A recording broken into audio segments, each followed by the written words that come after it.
Me da mucho gusto saludarles amigos, amigas, alumnos, alumnas para presentarles los contenidos que corresponden a la asignatura Estudios Sociales y Cívica para noveno grado. La unidad número 1 se llama El Medio Geográfico, Ambiente y Población en el Mundo y la lección 3 se titula El crecimiento poblacional y su incidencia en la degradación ambiental. Vamos a iniciar con las actividades de motivación. Proyecciones desde el siglo XVIII. Hace muchos años, al analizar el crecimiento poblacional, el economista inglés Robert Malthus escribió: afirmo que la capacidad de crecimiento de población es infinitamente mayor a la capacidad de la tierra para producir alimentos. La población aumenta en progresión geométrica, los alimentos tan solo aumentan en progresión aritmética. Basta con poseer las más elementales nociones de números para poder apreciar la inmensa diferencia a favor de la primera de estas dos fuerzas. Esto se publicó en 1978.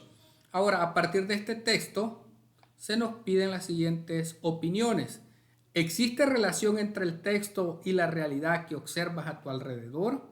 Bueno, se les plantea la siguiente situación. En los últimos años considero que la población se ha sensibilizado un poco sobre el control de los nacimientos a nivel familiar. Sin embargo, el crecimiento de la población sigue siendo significativamente mayor a la cantidad de recursos disponibles para brindarles condiciones óptimas de desarrollo.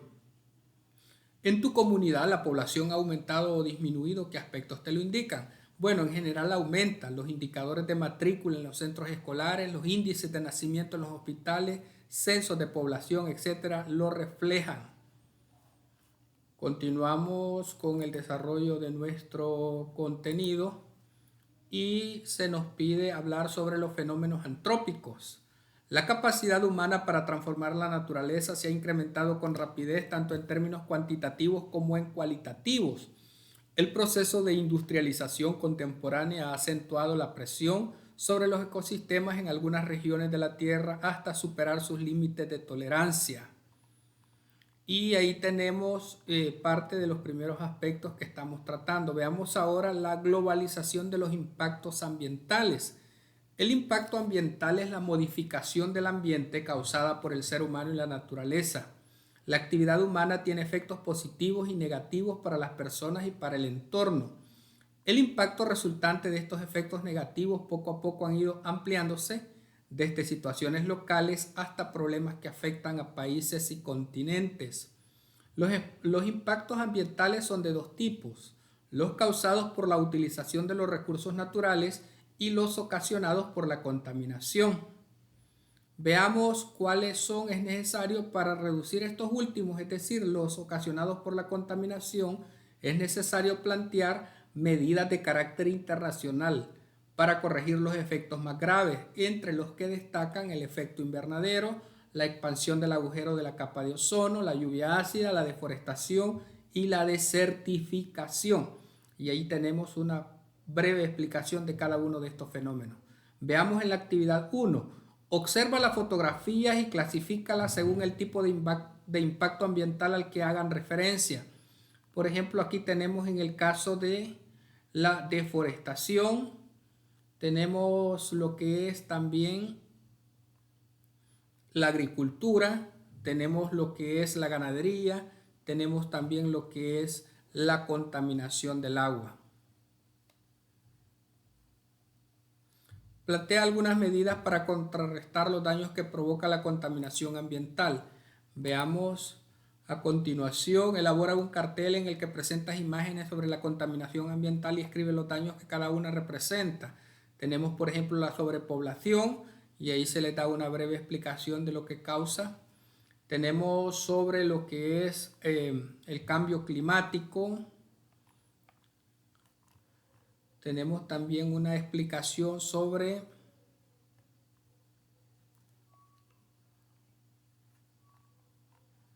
cambio climático, el efecto catastrófico que conlleva la pérdida de la biodiversidad. Ahí se nos va explicando cada una de ellas. Tenemos también la contaminación que produce la industria, el desgaste de la capa de ozono, que son la deforestación, que son algunos de los aspectos que presentan mayor tipo de riesgo para la vida en nuestro planeta. Plantea medidas para contrarrestarlo. Bueno, valoración y educación de las personas hacia el medio ambiente, uso racional y consciente de todos los recursos naturales, conservación ambiental, renovación de energía, reciclar los desechos, consumo de energía y agua en forma responsable, la reforestación como la plantación de árboles para combatir la contaminación ambiental. Continuamos con los planteamientos de esta lección: crecimiento y densidad de la población mundial. Durante el siglo XX se produjo una explosión demográfica en la población mundial. Tras la Segunda Guerra Mundial se inició la fase actual de crecimiento acelerado general. En 1950 la población mundial era de 2.500 millones de habitantes. En casi 70 años esa cifra se ha más que duplicado hasta alcanzar los 6.671 millones en el año 2008. En las últimas décadas del siglo XX, el crecimiento de la población se aceleró de forma vertiginosa. En la actualidad, cada año se produce un incremento aproximado de unos 70 millones de personas.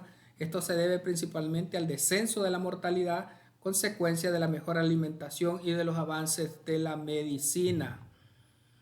Vamos con la actividad 2. Analiza la tabla y explica. La densidad de la población tiene relación con la extensión territorial. Bueno, al respecto podemos decir que la relación entre un espacio determinado y el número de personas que lo habitan se llama densidad de población, la cual se obtiene dividiendo el número de personas que viven en un lugar específico entre el número de kilómetros cuadrados que mide este territorio. Por lo tanto, pudiéramos concluir que efectivamente la densidad de población tiene relación con la extensión territorial. Siguiente pregunta. Los continentes que presentan mayor variación en la densidad poblacional entre los años 2000 y 2010. Veamos cómo está la relación de esa variación. La densidad poblacional en Europa va en descenso, pues en 2010 contaba con 725 millones de habitantes y aumentó en el 2010 a 711, lo que equivale a una reducción del 4%. Disminuyó, sería en el 2010 a 711. En cambio, Asia registró un aumento del 8% en la densidad poblacional al pasar de 4.100 millones de habitantes en el 2000 a 4.462 millones en el 2010. De América se desconoce con exactitud la población global porque algunos países no realizan censos y hay una fuerte corriente migratoria entre países. Sin embargo, se estima que el crecimiento en la densidad poblacional desde hace varias décadas supera el 10%. Continuamos con el desarrollo del contenido. Investiga cuántos metros tiene tu casa. Este es un ejercicio personal para obtener la densidad de tu hogar. Partamos de que una casa, por ejemplo, tiene 100 metros cuadrados y viven 5 personas. Entonces hay que dividir el número de metros cuadrados que mide tu casa entre el número de personas que viven en ella. La respuesta que obtengas es la densidad de población en tu hogar. En este caso tendríamos 100 entre 5, tendríamos 20 metros cuadrados por persona. Continuamos con las políticas demográficas. Las naciones establecen políticas demográficas al analizar la relación entre los recursos de la tierra y el número de personas que la habitan, en busca de establecer un equilibrio entre estos dos aspectos. Existen dos tipos de políticas demográficas con vigencia en la actualidad: las políticas pronatalistas, que han sido adoptadas por los países desarrollados, y las políticas antinatalistas, que se fomentan en los países en vías de desarrollo debido a la presión demográfica que soportan y a su escaso desarrollo económico. En algunos casos, las políticas antinatalistas se han impuesto con dureza. Por ejemplo, en China, las políticas demográficas tienden a beneficiar a la familia con un único hijo a través de estímulos como cuidados gratuitos para este hijo, empleo en la zona urbana o parcela privada en la zona rural, etc. Y penaliza con fuertes multas a las parejas que tienen más de un hijo. Vaya, vamos con la actividad número 3. Describe en tu cuaderno los efectos que produce el desarrollo alimenticio, sanitario y el avance técnico sobre la tierra. Veamos a continuación sobre esta interrogante, a ver qué hemos podido escribir. Y tenemos que se produce un desarrollo alimenticio. El desarrollo alimenticio puede tener aspectos positivos como el aumento de alimentos para las personas, provocando la disminución de la tasa de personas con desnutrición. Un desarrollo sanitario, al aumentar las estrategias y equipos de salud, es un beneficio para la humanidad y la Tierra. Y el avance técnico, a pesar de que el avance de tecnología nos ayuda en muchos ámbitos como salud, educación y sociedad, entre otros, también ha logrado estropear nuestro nivel de intelecto en muchos casos. Número 2. Expresa tu opinión acerca de las ventajas y desventajas de las políticas pronatalistas y antinatalistas. Bueno, incentivan a que la población joven crezca y que haya una generación de relevo en la sociedad, lo que presenta una ventaja. Como desventaja, hay menos oportunidades. Investiga y presenta un informe acerca de las políticas de natalidad vigentes en El Salvador. Bueno, El Salvador no es un país antinatalista, lo que quiere decir que no es un país en el que se limite el número de hijos que puede tener una familia. Así que no cuenta como tal con políticas estrictas que restrinjan la cantidad de miembros en una familia. Las políticas de control de natalidad por El Salvador está basada en la educación sexual, sobre todo a niñas y adolescentes, dándoles charlas y la orientación adecuada para evitar embarazos no deseados. De acuerdo, continuamos entonces con la distribución de la población en el mundo. La humanidad siempre ha buscado vivir en regiones que le proporcionen las condiciones ambientales y los recursos naturales necesarios para supervivencia. Es por ello que existen áreas más densamente pobladas que otras, pero existen comunidades de personas que se establecen incluso en las regiones desérticas o polares, en donde podríamos pensar que es imposible vivir. Tal es el caso de la Antártida, donde se ubican centros de investigación y bases militares. Otro factor social importante es el histórico. Las zonas más densamente pobladas coinciden en las áreas donde florecieron grandes culturas. Otro factor es el socioeconómico. En los países con bajo índice de desarrollo humano, las personas se establecen en áreas donde pueden realizar actividades agrícolas y ganaderas. Veamos la imagen que corresponde a la actividad 4.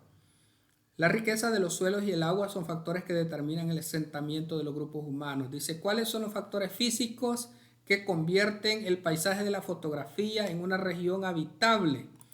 Nos vamos a observar cuáles son. Por ejemplo, en este caso son la riqueza del suelo y el acceso al agua. Ese sería uno de los factores que la convierten en habitable. Luego se nos pregunta, observa tu comunidad y escribe una lista de los factores físicos que favorecen la vida en este lugar y los factores físicos que no la favorecen. Y aquí les presento una propuesta de cómo pueden responder esta interrogante. Favorecen la tierra, el acceso a agua potable, el clima. No favorecen la susceptibilidad de derrumbes e inundaciones, las quebradas que atraviesan las comunidades. Veamos lo siguiente. Investiga cuáles son los factores que han influido para que tu familia viva en ese lugar. Bueno, aquí podemos presentarles una posible respuesta que podría ser la fertilidad del suelo, el arraigo familiar, el acceso a fuentes de trabajo, etc. Con eso culminamos esa actividad y seguimos con el siguiente tema, que son factores de urbanización de la población. La concentración irregular de la población ha originado localidades rurales y urbanas que cuentan con características que las hacen diferentes. Por ejemplo, el número de habitantes que constituyen estas localidades, aunque cada país determina cuándo es una localidad rural y cuándo es urbana. En Francia se considera localidad rural a todas las que cuentan con menos de 2.000 habitantes. En los Países Bajos menos de 20.000 y en España menos de 10.000. Las localidades urbanas son conocidas como ciudades y en ellas habita más del 50% de la población mundial. En 1900 había 200 millones de personas viviendo en áreas consideradas urbanas, mientras que en 2000 el número se acercaba a los 3.000 millones de habitantes. Veamos en la actividad 5. Vemos el mapa mundi, analiza el mapa y elabora una lista de las ciudades más pobladas por continente. Muy interesante. ¿Cuáles serán las ciudades más pobladas por continente? Tenemos a Tokio con 35.676.000. Japón sería el número 2. México DF, que en este caso tiene 19.040.000. México 3. Tenemos Nueva York con 19.028. Estaríamos hablando de Estados Unidos, la número 4, Bombay, 18.978.000. La India,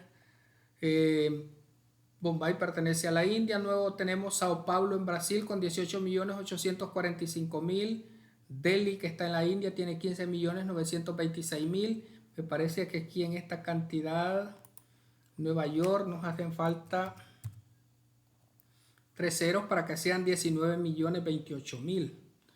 Estábamos hablando de Delhi en la India, que tiene 15.926.000. En Shanghái tenemos 14.987.000. Calcuta, que pertenece a la India, tenemos 14.787.000. Dhaka, que pertenece a Bangladesh, tenemos 13.485.000. En Buenos Aires, que pertenece a Argentina, que sería la 10ª ciudad más poblada, tenemos 12.795.000. Bien, el orden de los continentes en función de la cantidad de población urbana que contengan, tenemos en el orden Asia con el primer lugar, Europa con el segundo, América con el tercero, África con el cuarto y Oceanía con el quinto lugar. Observa tu comunidad y escribe las características que la hacen un entorno rural o un entorno urbano. Veamos al respecto. Se distinguen vistas, por ejemplo, en el entorno rural se distinguen vistas de paisajes amplios y grandes extensiones de terreno destinados a cultivo y cría de animales. Por lo general, los poblados de las zonas rurales están dedicados a la agricultura, al turismo, la ganadería y otros sectores pequeños de la economía. Los habitantes se organizan en pequeñas comunidades compactas y unidas. Los servicios básicos suelen estar cubiertos, sin embargo, tienen poco acceso al internet y a la tecnología. Ahora, las características de la zona urbana se tienen. El paisaje de la zona urbana se distingue en grandes infraestructuras como edificios, centros comerciales, urbanizaciones, museos, teatros, universidades y edificios con carácter histórico-cultural. Los espacios o áreas verdes suelen ocupar pequeños espacios dentro del urbanismo. En la zona urbana convergen todas las tendencias, novedades, moda, el eje económico, comercial, industrial y tecnológico. El sistema de transporte está desarrollado y automatizado. La flota del transporte suele estar compuesta por buses, taxis y metro. La multiculturalidad es un rasgo de los habitantes de la zona rural. Allí se reúnen personas procedentes de distintas ciudades y países. Los servicios básicos, los avances tecnológicos y la velocidad del internet son muy buenos y costosos. Bueno, aquí estamos hablando de la zona urbana, no estamos hablando de la zona rural. Los detalles de la zona rural serían los que vimos anteriormente. Muy bien, continuamos indagando sobre lo que se nos presenta. Las ciudades más pobladas en el mundo, principales actividades. Las áreas de mayor concentración humana son Asia monzónica, Europa central y occidental, América del Norte. Luego viene un resumen de todos los aspectos importantes que hemos analizado a lo largo de esta lección. Se nos pide en la actividad 6 dibujar un mapa mundi. Colorear las áreas más pobladas del mundo, que son las que hemos estado leyendo, algunas de las actividades económicas que se realizan en estas regiones, y observa tu comunidad y escribe cuáles son las zonas más pobladas del área donde vives, lógicamente las zonas urbanas, y las actividades económicas que se realizan en tu comunidad. Bueno, ahí estamos hablando de las áreas más pobladas del mundo. Tenemos en la imagen aquí del mapa mundi, tenemos Japón, China, Shanghái, Indonesia, India y Corea. Y tenemos Los Ángeles, Ciudad de México, Río de Janeiro, Sao Paulo, Buenos Aires, El Cairo, que son las áreas más pobladas del mundo. Las áreas más pobladas de la comunidad son las zonas urbanas. La razón: existe mayor desarrollo económico, más fuente de trabajo, y las actividades económicas que se realizan en nuestras comunidades son el comercio, la industria y la prestación de servicios. Así es que de esta manera estaríamos completando las actividades que corresponden a nuestra asignatura Estudios Sociales y Cívicas, específicamente la lección 3 de la unidad 1. Ha sido un gusto, muchas gracias, bendiciones para todos y todas.